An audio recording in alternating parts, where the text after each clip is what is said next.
राधे राधे। श्री राधे।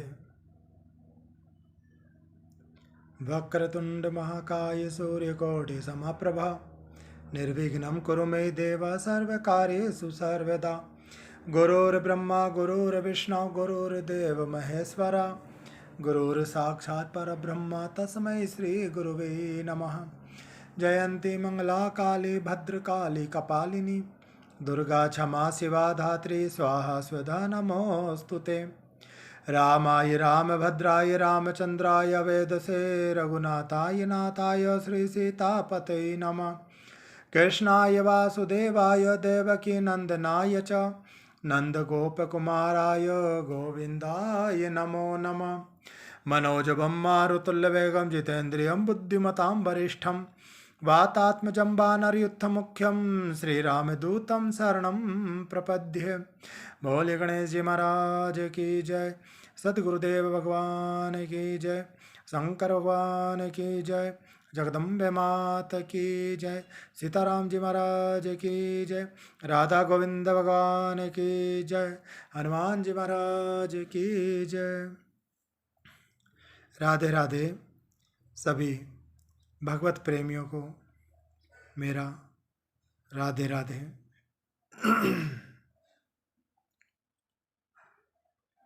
देखिए, कलयुग में मनुष्य का जीवन तामसिक प्रवृत्ति की ओर ज्यादा बढ़ रहा है और आज मनुष्य का कर्म ऐसा हो गया है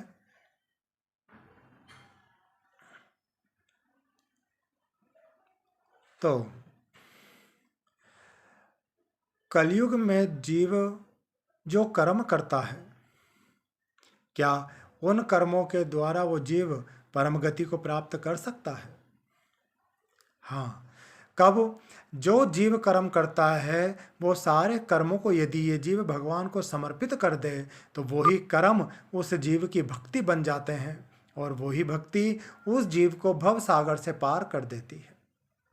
जैसे हम घर में भोजन बनाते हैं, भोजन हम बना तो स्वयं के लिए रहे हैं पर उसको निमित्त परमात्मा के कर दें कि नहीं, आज हमारे ठाकुर जी का भोग लगेगा, हम ठाकुर जी के लिए बना रहे हैं, तो देखिए उस भोजन का स्वाद भी ज़्यादा होगा और वही भोजन हमारी भक्ति का स्वरूप बन जाएगा।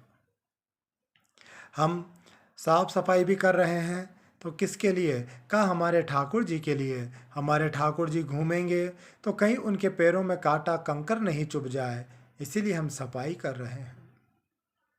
हम श्रृंगार भी करें तो किसके लिए?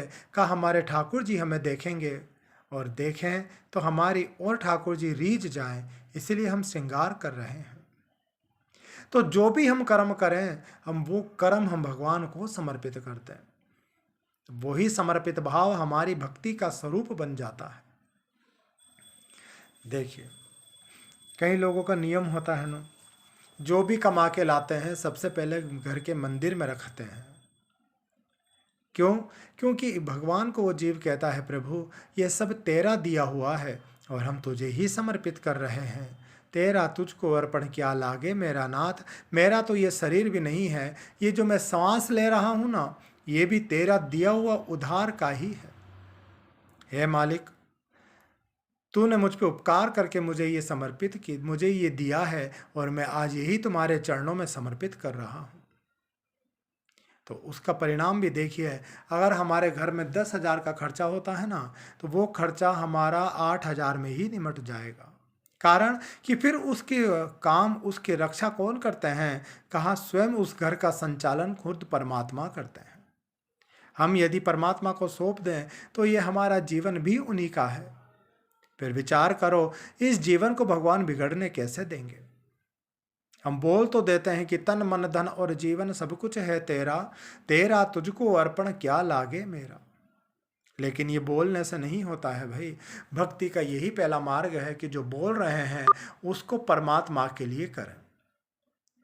कहना ही तो है कि मालिक ये घर आपका है, ये तन आपका है, ये कमाई हुई पैसा, गाड़ी, धन, दौलत, पत्र पौत्र आदि सब कुछ आपके ही है। मेरा तो इस संसार में कुछ नहीं, मैं तो खुद आपका ही दिया हुआ हूं। हे मालिक, ये सब जब आपका है तो मैं आपका आपको ही समर्पित कर रहा हूं। तो यही समर्पित भाव, यही भक्ति का सबसे बड़ा स्वरूप है कि जो भी है उन सबको परमात्मा को समर्पित कर दो।